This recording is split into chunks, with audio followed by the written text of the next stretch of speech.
Now to politics in Nigeria. Reactions have trailed the much-anticipated decision of former Labour Party presidential candidate Peter Obi defecting to the African Democratic Congress. Peter Obi made the decision on Wednesday in Enugu during a special event organized by Southeast stakeholders from the People's Democratic Party, Labour Party and All Progressives Grand Alliance. Peter Obi stated that he's beginning a journey to rescue Nigeria for proper socio-economic development that will be unifying and inclusive. Obi also issued a strong warning to those planning to rig the 2027 election, saying that they will be resisted by every means lawful and legitimate. Let's take a look. We've not seen people who benefited in our democracy be part of celebrating electoral fraud publicly. And we are saying that those who are planning to rig an election in Nigeria, come 2027, we will resist it by every means lawful and legitimate. And we are urging this happen because we have weak institutions like INEC, which we are urging them in the coming election. We must do whatever it is to follow the rules and the regulation, starting by educational qualification for eligibility to sit for any election.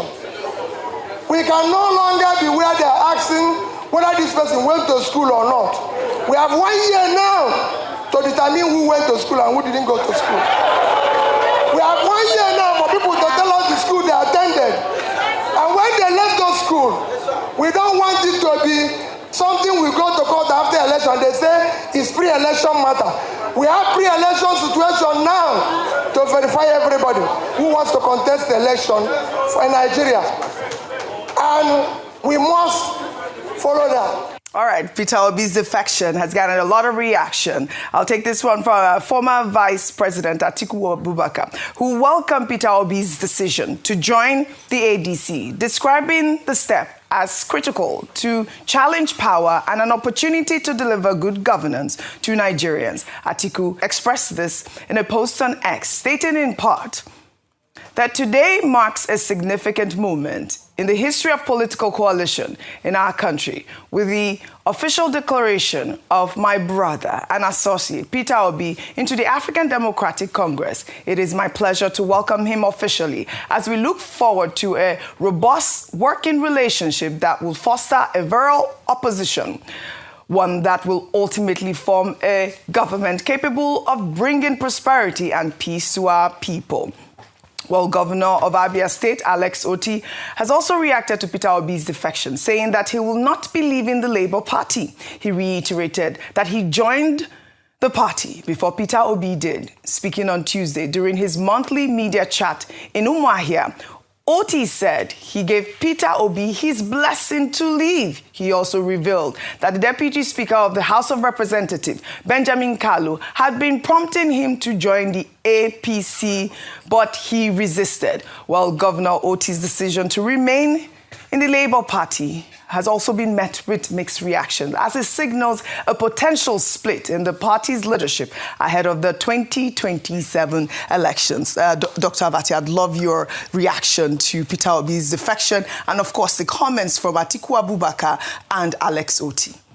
Okay. Yeah, well, people had expected that this would happen. Yes. Because it was clear that Mr. Peter Obi had joined the Progressives, who had moved into the ADC. What remained was for him to make the declaration.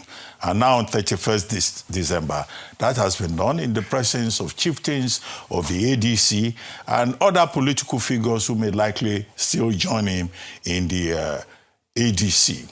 However, I was, more interested in his speech. It was a very well-prepared speech, and maybe let me just emphasize some of the highlights. He was calling for one, electoral reform, and saying that INEC, that's the Electoral Commission, is a weak institution, and that weak institution has to be strengthened so that we will not have a situation in 2027 when people will present coupon sheets as certificates that they got when they left secondary school. You know, it has happened before in this country. You know, although for you to insist on educational qualification, you have to amend the Constitution, because in the Constitution, you don't need more than school start F9 parallel. In fact, you don't even need to attend a secondary school. If you just, you just organizes one workshop or training something and gives you a certificate of attendance, that is enough. There's nothing more in important fact, than INEC can say that if really. you can speak English successfully, it doesn't matter. If they think that ability to speak English is enough, you can be anything in this country. Now, that is a problem. At a time in the world when you have some countries like Japan, like South Korea, you check their cabinet, you check their...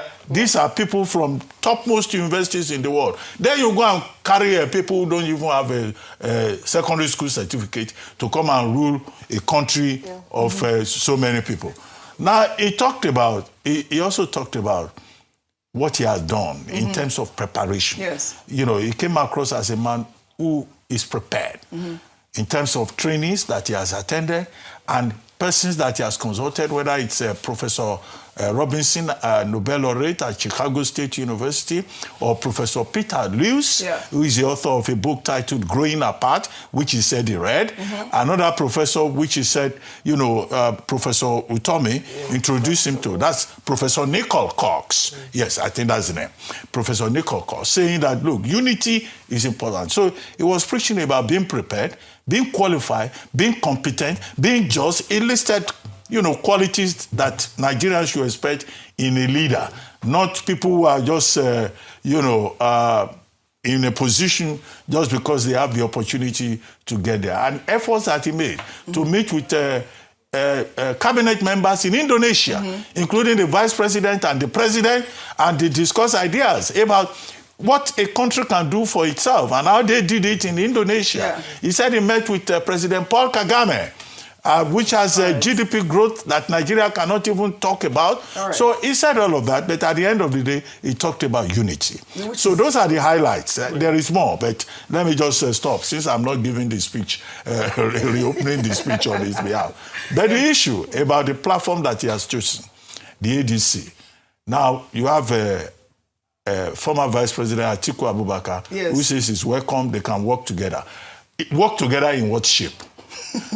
In that same party, you have Rotimi Amechi. Now, what is Rotimi Amechi's ambition? So there is still going to be a lot of play in that party. Now, take note of Julius Abure. Julius Abure says it is good that he has left. That, in fact, they had been expecting. That, in fact, it's a blessing to the Labour Party. And that Labour Party now has been liberated. What it means about that, you know, it's not yet clear. But as for Mr. Alex Oti, he can make his own choices. And it too has been in politics. So it's not compulsory that he has to follow Mr. Peter Obi. Fantastic. Alex Oti is still in the party. The last story I took about Peter Obi, he said that he is not running to be anybody's vice. He's running for the presidential ticket. And so I hope, you know, there'll be a well-robust primaries that will bring out the best candidates in the ADC. If anybody reads in 2027, he says we will resist it.